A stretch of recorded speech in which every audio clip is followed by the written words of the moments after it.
Hello friends, welcome to our channel. இன்றைக்கி வீடியோவில் என்ன பார்க்க போகிறோம் அப்படின்னா, ஒரு பட்ஜெட் பிளானிங் தான் வந்து பார்க்க போகிறோம். நிறைய பேர் நிறைய வீடியோஸ் கேட்குறீங்க. Budget planning videos, money saving tips, gold saving tips, money saving challenge, இந்த மாதிரி நிறைய வீடியோஸ் வந்து உங்களோட ஷேர் பண்ணிட்டு வந்துட்டுருக்கேன்.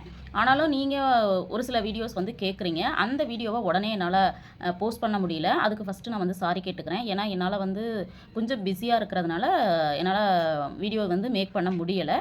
தொடர்ந்து வீடியோஸை பாருங்கள். கண்டிப்பாக எப்போ எனக்கு வந்து டைம் கிடைக்குதோ அப்போது நீங்கள் கேட்டிருக்க வீடியோவை ஒன் பை ஒன்னாக உங்களோட ஷேர் பண்ணிக்கிறதுக்கு இருக்கேன். அதனால் தொடர்ந்து சப்போர்ட் பண்ணுங்கள் அப்படின்னு கேட்டுக்கிறேன். முழு வீடியோவும் பாருங்கள். பிடிச்சிருக்குது அப்படின்னா சப்ஸ்கிரைப் பண்ணி சப்போர்ட் பண்ணுங்கள் அப்படின்னு கேட்டுக்கிறேன். வாங்க வீடியோக்குள்ளே போவோம். இன்றைக்கி பார்த்தீங்க அப்படின்னா வார வருமானம் வாங்குறவங்க எப்படி வந்து பட்ஜெட் போட்டு சேமிக்கலாம், செலவுகளை பண்ணலாம் அப்படிங்கிறது தான் பார்க்க போகிறோம். இப்போ சில ஏரியாஸ்லலாம் பார்த்தீங்கன்னா வாரம் வருமானம் வரும். அந்த மாதிரி இருக்கிறவங்க எப்படி வந்து பட்ஜெட்டை பிளான் பண்ணலாம் அப்படிங்கிறதுக்காக தான். இப்போ வந்து வீக்லி சேலரி, அதாவது வார வருமானம் அப்படிங்கிறது பார்த்தீங்க அப்படின்னா 3000 ரூபாயிலேருந்து 5000 ரூபா வரைக்கும் இருக்கிறதுக்கு வாய்ப்புகள் இருக்குது. நான் வந்து கேட்ட வரைக்கும் அவங்களுக்கு வந்து பார்த்திங்கன்னா வாரம் 3000 ரூபா, அதுக்கு மேலே போனால் 4000 5000 வரைக்கும் கிடைக்கிறதா சொல்கிறாங்க. இப்போ இந்த மாதிரி வார வருமானம் வாங்குறவங்க யாராவது பார்த்துட்ருக்கீங்க அப்படின்னா கண்டிப்பாக கமெண்ட்டில் சொல்லுங்கள். ஏன்னா இது நான் அப்ராக்சிமேட்டாக எடுத்துருக்கிறேன். அக்யூரேட்டாக என்ன அமௌண்ட்டு கிடைக்கும் அப்படிங்கிறது கரெக்டாக எனக்கு தெரியலை. அதனால தான் கேட்குறேன். வார வருமானம் இருக்கிறவங்க கண்டிப்பாக கமெண்ட்டில் உங்களுடைய வருமானம் என்ன அப்படிங்கிறத எனக்கு சொல்லுங்கள். இது வந்து எக்ஸாம்பிளுக்கு நான் வந்து எடுத்துருக்கிறது பார்த்திங்கன்னா 4000. இப்போ வந்து ஒரு வாரம் 4000 ருபீஸ் வாங்குறாங்க அப்படின்னா 4 வாரத்துக்கு 16,000 ரூபா நம்மளுக்கு வந்து கிடைக்கும். அதுவே வந்து வாரம் 3000 ரூபா தான் கிடைக்குது அப்படின்னா 4 வாரத்துக்கும் 12,000 ரூபா தான் கிடைக்கும். இப்போ நான் ஏன் 3000 ரூபா எடுத்திருக்கேன் அப்படின்னு பார்த்தீங்கன்னா, ஒரு நாளைக்கு 500 ரூபா அப்படின்னு கணக்கு வச்சாவே நம்மளுக்கு வந்து 6 5 30 3000 ரூபா தான் கிடைக்கும். இப்போ பெண்கள் வந்து இந்த மாதிரி பனியன் கம்பெனியில் அந்த மாதிரி கம்பெனிலலாம் ஒர்க் பண்ணும்போது பார்த்தீங்கன்னா 350லேருந்து 500க்குள்ளே தான் கிடைக்குது அப்படின்னு சொல்லியிருந்தாங்க. அதனால தான் நான் வந்து 3000 அப்படிங்கிறத நான் எடுத்திருக்கேன். இப்போ வந்து இந்த 12,000 ரூபா ஒரு மாதத்துக்கு ஒரு பெண் வந்து சம்பாதிக்கிறாங்க அப்படின்னா இது வந்து வருமானம் வந்து இந்த காலகட்டத்தில் கண்டிப்பாக குறைவான வருமானம் தான். அதனால் வந்து உங்களுக்கு வந்து வருமானம் குறைவாக இருக்குது அப்படிங்கிற பட்சத்தில் இதை எப்படி வந்து இன்க்ரீஸ் பண்ணலாம், அதாவது உயர்த்தலாம் அப்படிங்கிறத நீங்கள் முயற்சி பண்ணலாம். இப்போ நாங்களே வந்து பார்த்திங்கன்னா காலையில் 9 மணிக்கு போயிட்டு நைட்டு 8 மணி ஆகிடுதுங்க. இதில் எங்கே நான் போய் எக்ஸ்ட்ரா வேலை பார்க்க முடியும் அப்படிங்கிற மாதிரி நீங்கள் நினைக்கலாம். பட் நான் இந்த இடத்துல நான் வந்து மென்ஷன் பண்ணுறது என்ன அப்படின்னா, வீட்டில் ஒருத்தர் தான் வருமானம் வருது அப்படின்னா இன்னொருத்தர் வருமானத்துக்கு 2 பேருமே வேலை பார்க்குற மாதிரி பார்க்கலாம். இல்லை அப்படின்னா வீட்டிலேயே சின்னதாக வேறு ஏதாவது உங்களுக்கு கிடைக்கிற டைமை யூட்டிலைஸ் பண்ணி ஏதாவது ஒரு வருமானம் கிடைக்கிற மாதிரியான வேலைகளை வந்து பார்ட் டைமாக பண்ணுறதுக்கு முயற்சி பண்ணலாம். அப்படிங்கிறதுக்காக தான் நான் இதை சொல்கிறேன். கண்டிப்பாக 2 பேரோட வருமானம் அப்படிங்கிறது குறைந்தபட்சம் ஒரு 20,000 ரூபாயாவது இருந்தால் மட்டும்தான் இப்போ வந்து இந்த காலகட்டத்தில் ஃபேமிலியை ரன் பண்ண முடியும். அதனால் அதற்கான முயற்சிகளை பண்ணணும் அப்படின்னு கேட்டுக்கிறேன். இப்போ வந்து வாரம் 3000 ரூபா எப்படி கால்குலேட் பண்ணியிருக்கேன்னா, ஒரு நாளைக்கு 500 ரூபா, 6 5 30, வாரத்தில் 6 நாள் வேலை இருக்குது, சனிக்கிழமை வரைக்கும் இருக்குது அப்படின்னா 500 ரூபா அப்படின்னு போட்டோம்னா நம்மளுக்கு 3000 ரூபா. இப்போ 3000 ரூபாய்க்கான கால்குலேஷனை வந்து பார்த்துடலாம். இப்போ நம்மளுக்கு வந்து வருமானம் வந்து ஒரு வாரத்துக்கு 3000 ரூபானா 4 வாரத்துக்கும் 12,000 கிடச்சிருது. இந்த 12,000த்தில் நீங்கள் என்ன பண்ணணும்னு பார்த்தீங்கன்னா, ஒரு 2000 ரூபா ஃபஸ்ட்டு எடுத்து வச்சுருங்க. என்னங்க வர்றதே போதுமானதாக இல்லைன்னு நீங்கள் சொல்லிட்டீங்க, சொல்லிவிட்டு 2000 ரூபாய் எடுத்து வைன்னு சொல்கிறீங்களா, இதெல்லாம் சாத்தியமா அப்படின்னு நீங்கள் கேட்கலாம். கண்டிப்பாக நீங்கள் வந்து 2000 ரூபாய் உங்களால் எடுத்து வைக்க முடியல அப்படின்னாலுமே ஒரு 500 1000 1500 இப்படி எடுத்து நீங்கள் வந்து கடவுள் நம்பிக்கை உள்ளவங்களாக இருக்கீங்க அப்படின்னா கண்டிப்பாக சாமி படத்து முன்னாடி வச்சுருங்க. ஃபஸ்ட்டு அதை வந்து எடுத்து வச்சுருங்க. கண்டிப்பாக இதை ட்ரை பண்ணி பாருங்கள். நிறைய பேருக்கு இந்த எக்ஸ்பீரியன்ஸ் இருக்கும் அப்படின்னு நினைக்கிறேன். நான் வந்து அதை தான் பண்ணிகிட்ருக்கேன். என்னுடைய வருமானம் வந்துச்சு அப்படின்னா முதல் என்னுடைய வருமானத்திலேருந்து ஒரு பகுதியை என்ன பண்ணுவேன் அப்படின்னா எடுத்து கடவுள் முன்னாடி வச்சுட்டு, இந்த வருமானத்தை கொடுத்ததற்கு ரொம்ப ரொம்ப நன்றி அப்படின்னு சொல்லிட்டு நான் கடவுளுக்கு வந்து நன்றி சொல்லிவிட்டு அதை வந்து சேமிப்புக்குன்னு அப்படின்னு எடுத்து வச்சுட்டு அடுத்தது தான் நான் வந்து செலவுகளுக்குன்னு நான் பிரித்து வைப்பேன். அந்த நம்பிக்கை எனக்கு இருக்கிறதுனால நான் ஷேர் பண்ணிக்கிறேன். அதனால் கண்டிப்பாக உங்களால் முடிஞ்ச அமௌண்ட்டை 500 1000 2000 எடுத்து தனியாக வச்சுருங்க.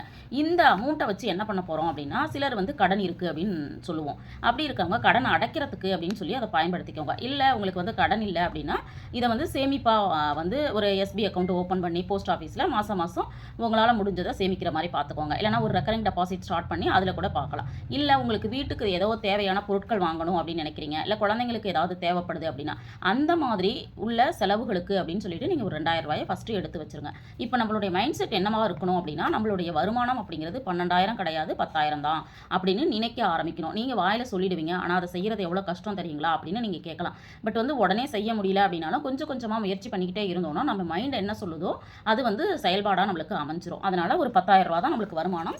இதை வச்சு தான் நம்ம குடும்பத்தை ரன் பண்ண போகிறோம் அப்படிங்கிற எண்ணம் வந்து நம்மளுக்கு வர்ற மாதிரி நம்ம கொஞ்சம் கொஞ்சமாக பழக ஆரம்பிக்கணும். இப்போ இந்த 10,000 ரூபாய்க்கு எப்படி வந்து பட்ஜெட் போடுறது அப்படிங்கிறது தான். ஃபஸ்ட்டு வந்து தினச்செலவுகள் அப்படின்னு சொல்லிட்டு ஒரு செலவு வந்து எடுத்து அமௌண்ட் வச்சுருங்க. எப்படின்னா வாரத்தில் ஒரு 250 ரூபா எடுத்து வைங்க. அது வந்து ஒரு ஒரு 4 வாரத்துக்கு எடுத்து வச்சோம் அப்படின்னா 1000 ரூபாய் நம்மளுக்கு வந்துடும். இந்த 1000 ரூபாயை வச்சு இப்போ வந்து நம்ம பூஜை பண்ணும்பொழுது பூ வாங்குகிறோம், இல்லை நம்ம வந்து வெளியில் எங்கேயாவது போகும்பொழுது பூ வாங்குகிறோம், கீரை வந்து நம்மளுக்கு வந்து ஃப்ரெஷ்ஷாக வேணும் அப்படிங்கிறப்ப நம்ம வாங்குவோம், இல்லை ஒரு கடைக்கு போகும்போது குழந்தைங்களுக்கு ஏதாவது ஸ்நாக்ஸ் வாங்கணும்னு நினைக்கலாம், பிஸ்கட் வாங்கணும்னு நினைக்கலாம். இந்த மாதிரி செலவுகளுக்கு அப்படின்னு சொல்லிட்டு ஒரு 1000 ரூபாய் எடுத்து வச்சுருங்க. அடுத்தது பார்த்தீங்கன்னா வார செலவுகள். இந்த வார செலவுகள் அப்படிங்கிற இடத்துல வந்து நீங்கள் நம்ம வந்து செய்யக்கூடிய விஷயம் என்னென்னா, அந்த வார செலவுகள் அப்படிங்கிறது வாரத்தில் ஒரு நாள் மட்டும் செலவு பண்ணுற மாதிரி நம்ம பார்த்துக்கணும். இடையில செலவு பண்ணோம் அப்படின்னா கூடுதலாக நம்மளுக்கு வந்து செலவாகும். அது மாதிரி என்னென்னலாம் செய்யலாம் பார்த்தீங்கன்னா, காய்கறிகள் வந்து வாரத்துக்கு ஒரு முறை தான் வாங்கணும். அதே மாதிரி கறி, அப்புறம் முட்டை, அப்புறம் பசங்களுக்கு ஏதாவது ஸ்நாக்ஸ் வாங்குறீங்க, ஃப்ரூட்ஸ் வாங்குறீங்க, இதெல்லாம் வந்து வாரத்தில் ஒரு நாள் மட்டும் தான் நான் செலவு பண்ணுவேன் அப்படின்னு சொல்லிட்டு டிசைட் பண்ணிவிட்டு, சப்போஸ் வந்து ஒரு வாரத்துக்கு நீங்கள் காய்கறிகள் வாங்கி வச்சுருக்கீங்க, அது வந்து ஒரு 4 நாள்லேயே தீந்துருது, ஏதோ ஒரு கெஸ்ட் வந்துட்டாங்க, இடையில வந்து 2 நாள் வந்து உங்களுக்கு காய்கறிகள் இல்லை அப்படின்னா, வீட்டில் இருக்கிற தானியங்களை பயன்படுத்தி அடுத்து பார்த்தோம் அப்படின்னா நம்ம வந்து வார செலவுகள் எப்படி பண்ணலாம் அப்படிங்கிறத நம்ம பார்க்க போகிறோம். இதுக்கு பார்த்தீங்கன்னா காய்கறிகள் வந்து ஒரு 250 ரூபா நம்ம எடுத்து வைக்கலாம். வாரத்துக்கு 250 ரூபாய்க்கு காய்கறிகள் போதுமானதாக இருக்குமா அப்படின்னா, நான் வந்து இதை 350 ரூபா அப்படின்னு சொல்லிட்டு நான் வந்து காய்கறிகள் வாங்கிட்டு இருக்கேன். ஆனால் நான் வந்து அதுலேயே வாரத்தில் 50லேருந்து 70 ரூபா வரைக்கும் எனக்கு மீதமாகுது. அதை வச்சு தான் நான் சொல்கிறேன். கண்டிப்பாக 250 ரூபா போதுமானதாக தான் இருக்கும். எது வந்து உங்களுக்கு வந்து சீப் அண்ட் பெஸ்ட்டாக கிடைக்குதோ அதை வந்து கொஞ்சம் கூடுதலாக வாங்கி வச்சு பாருங்கள். இப்போ வெங்காயம், தக்காளி அப்படிங்கிறது கொஞ்சம் கூடுதலாக வாங்கிக்கலாம். உருளைக்கிழங்கு கொஞ்சம் கூடுதலாக வாங்கி வச்சுக்கலாம். மற்ற காய்கறிகள்லாம் 10 ரூபாய், 20 ரூபாய் அந்த மாதிரி சந்தைகளில் பார்த்தீங்கன்னா கூரில் வந்து கிடைக்கும். அந்த மாதிரி வாங்கி பாருங்கள், போதுமானதாக இருக்கும். அடுத்தது பார்த்தீங்கன்னா கறி. NV பார்த்தீங்க அப்படின்னா 350 ரூபா போட்டிருக்கேன். 4 வாரத்துக்கு 1400 ரூபா. இது வந்து எப்படி பயன்படுத்தலாம்னு பார்த்தீங்கன்னா, மட்டன், சிக்கன், ஃபிஷ்ஷு, முட்டை இந்த மாதிரி பிரித்து வச்சு 4 வாரமும் பயன்படுத்தி பாருங்கள். இது போதுமானதாக இருக்கும்.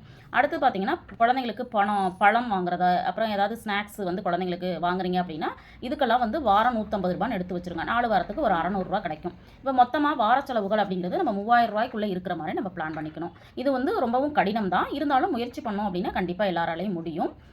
இப்போ வந்து அடுத்தது வந்து மாத செலவுகள். இந்த மாத செலவுகள் அப்படிங்கிறது பார்த்தீங்க அப்படின்னா, வாடகைக்கு நான் வந்து 2000 ரூபா போட்டிருக்கேன். இந்த 2000 ரூபாய் இங்கே இப்போ இருக்கிற காலகட்டத்தில் எங்கே வீடு கிடைக்குது அப்படின்னு சொல்லிட்டு நீங்கள் கேட்கலாம். ஆனால் நான் ஏன் இந்த இடத்துல 2000 ரூபாய் போட்டிருக்கேன் அப்படின்னா, இந்த பட்ஜெட்குள்ளே நம்ம பண்ணும்பொழுது இதுதான் வந்து அலாட் பண்ண முடியும் அப்படிங்கிறதுனால கொடுத்துருக்கேன். ஆனால் 2000 ரூபாய்க்கு வீடு இருக்குதா அப்படின்னு கேட்டிங்கன்னா ரேராக இருக்குது. நான் எனக்கு தெரிஞ்ச பார்த்தீங்கன்னா, இந்த ஓட்டு வீடுகள்லாம் பார்த்தீங்கன்னா லைனாக ஒரு 5 வீடு 7 வீடு இப்படி கட்டி விட்டுருக்காங்க. அந்த மாதிரி வீடுகளில் 2000 ரூபா கொஞ்சம் கூடுதலாக கொடுத்தோன்னா 3000 ரூபா நான் வந்து அப்ராக்சிமேட்டாக இதில் கொடுத்துருக்கேன். இப்போ வந்து நான் முதல்ல ஒரு 2000 சொன்னேன் இல்லைங்களா, உங்களுக்கு வீடு கிடைக்கல அப்படின்னா ஒரு 3000 ரூபாய்க்கு இருக்கிற மாதிரி நீங்கள் இந்த இடத்துல இன்க்ரீஸ் பண்ணிக்கலாம் வாடகையை. அது இல்லாமல் பார்த்தீங்கன்னா 1 லட்ச ரூபா 1.5 லட்ச ரூபா ஒத்திக்கி கொடுத்துட்டு இருக்கோம் இல்லையா, அது பெஸ்ட்டாக இருக்கும். இது மாதிரி பிளான் பண்ணிக்கிட்டோம் அப்படின்னா இங்கே வந்து நம்மளுக்கு வந்து பணம் வந்து மீதமாகும். மளிகை செலவு வந்து 1500 ரூபா போட்டிருக்கேன். இந்த 1500 ரூபா போதுமா அப்படின்னாங்களா, ரேஷனில் கிடைக்கிற எல்லா பொருளையும் பயன்படுத்தணும்னா கண்டிப்பாக இது போதுமானதாக இருக்கும். அடுத்தது வந்து கேபிளுக்கு 250 ரூபா, ஈபிக்கு வந்து பார்த்தீங்க அப்படின்னா கரண்ட் பில் வந்து 100 ரூபா தான் போட்டிருக்கேன். ஏன்னா நம்மளுக்கு வந்து 100 யூனிட் ஃப்ரீ இல்லைங்களா, அப்போது மாதம் 100 ரூபா எடுத்து வச்சோன்னா 200 ரூபாய்க்குள்ளே கட்டுற மாதிரி பார்த்துக்கணும். அடுத்தது சிலிண்டருக்கு மாதம் 500 ரூபாய் எடுத்து வைக்கணும். 2 மாதத்துக்கு 1000 ரூபாய் கிடச்சிடும். அந்த 1000 ரூபாயை வச்சு நம்ம வந்து என்ன பண்ணிக்கலாம் அப்படின்னா சிலிண்டர் வாங்கிக்கலாம். அடுத்தது மொபைல் வந்து இப்போ ரொம்ப இம்பார்ட்டன்ட் ஒன்று பார்த்தீங்கன்னா 200 ரூபா இருந்தால் தான் ரீசார்ஜ் அப்படிங்கிற மாதிரி ஆயிடுச்சு. அதனால் 200 ரூபாய் ஒதுக்கிடுங்க. அடுத்தது வந்து பாலுக்கு வந்து கொஞ்சம் கூடுதலாக போட்டிருக்கேன். 1200 ரூபாய் போட்டிருக்கேன். ஒரு நாளைக்கு வந்து 30 ரூபா ஒரு நாளைக்கு வந்து 40 ரூபான்னு போட்டிருக்கேன். 40 × 30 4 12ன்னு இது வந்து கொஞ்சம் கூடுதலாகவோ குறைவாகவோ உங்களுக்கு ஃபேமிலிக்கு தகுந்த மாதிரி நீங்கள் பிளான் பண்ணிக்கலாம். இது இல்லாமல் வேறு ஏதாவது இப்போ வந்து நான் ரொம்ப கம்மியான செலவு தான் காமிச்சிருக்கேன். இது இல்லாமல் நம்மளுக்கு 1008 செலவு இருக்கும். அதனால் நான் ஒரு அதர்ஸ்ன்னு சொல்லிட்டு ஒரு 250 ரூபா போட்டிருக்கேன். பார்க்குற வியூவர்ஸ் வந்து இவ்வளோ தான் நிறைய செலவுகள் இருக்கே அப்படின்னு நீங்கள் நினைக்கலாம். அதெல்லாம் வந்து நான் வந்து முன்னாடி சொன்ன மாதிரி ஒரு 2000 ரூபாய் எடுத்து வைக்கிறோம் இல்லைங்களா, அதுலேருந்து நம்ம வந்து செய்கிற மாதிரி நம்ம பிளான் பண்ணிக்கலாம். இப்போ டோட்டலாக பார்த்தீங்கன்னா இங்கே ஒரு 1000 ருபீஸ் 6000 ருபீஸ் வந்து மாத செலவுகளுக்கு வச்சுக்கலாம். இதை வந்து எப்படி பண்ணணும்னா வாரம் 1500 ரூபாய் மாத செலவுகளுக்கு அப்படின்னு சொல்லிட்டு தனியாக ஒரு கவரில் எடுத்து போட்டு வச்சுருங்க. இப்போ எப்படி வந்து இந்த 3000 ரூபாய் நம்ம பிரிக்க போகிறோம் அப்படின்னு பார்த்தீங்கன்னா, தினச்செலவுகளுக்கு வாரம் 250 ரூபாய் எடுத்து 1000 ரூபாய் தனியாக எடுத்துக்கோங்க. அதே மாதிரி வார செலவுகளுக்கு வாரம் 750 ரூபான்னு எடுத்தோம்னா 3000 ரூபாய் கிடச்சிரும். அது தனியாக வார செலவுகளுக்கு வச்சுருங்க. மாத செலவுகளுக்கு 1500 ரூபாய் 4 வாரம் 6000 ரூபாய் நம்மளுக்கு வந்து கிடச்சிரும். அப்போ மொத்தமாக இந்த 10000 ரூபாய் தான் நம்மளுக்கு வருமானங்கிறப்போ அதுக்கு தகுந்த மாதிரி நம்ம பிளான் பண்ணிக்கலாம். நான் முதல்ல ஒரு 2000 ரூபாய் எடுத்து வைக்க சொன்னேன் இல்லைங்களா, அதை வந்து முடிஞ்ச வரைக்கும் நீங்கள் சேமிக்கிறதுக்கு பார்க்கலாம். இல்லை அப்படின்னா நம்ம வீட்டில் வந்து ஏதோ ஒரு நல்லது கெட்டது வருது, ஊருக்கு போக வேண்டியது இருக்குது, இல்லை வேறு ஏதாவது திடீர் செலவு வந்துடுது அப்படின்னா அதை வந்து பயன்படுத்துறதுக்கு இந்த 2000 ரூபாய் வச்சுக்கிட்டோம் அப்படின்னா கடன் அப்படிங்கிற விஷயத்துக்குள்ள நம்ம போக மாட்டோம். இந்த பட்ஜெட் பிளானிங் வந்து கண்டிப்பாக உங்களுக்கு யூஸ்ஃபுல்லாக இருந்திருக்கும் அப்படின்னு நினைக்கிறேன். வீடியோ பிடிச்சிருந்தால் லைக் பண்ணுங்கள், ஷேர் பண்ணுங்கள், கமெண்ட் பண்ணுங்கள்.